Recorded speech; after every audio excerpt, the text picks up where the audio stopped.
Apa ini? Setelah melakukan penyelidikan dari beberapa laporan warga yang kehilangan motor, unit Ranmor Polrestabes Palembang meringkus 7 tersangka termasuk penadahnya.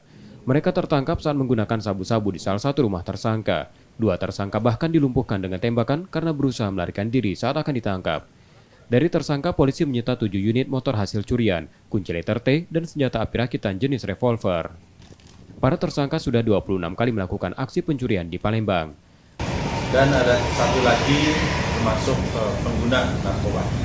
Jadi pada saat penangkapan mereka sedang menggunakan narkoba dan hasil daripada tes itu juga positif.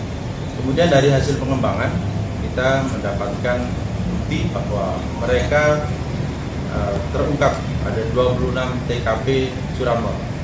Adapun modus yang dilakukan adalah yang pertama mereka menggunakan kunci T melakukan pengerusakan dan juga dengan pengancaman, yaitu dengan menggunakan senjata tajam dan juga senjata api.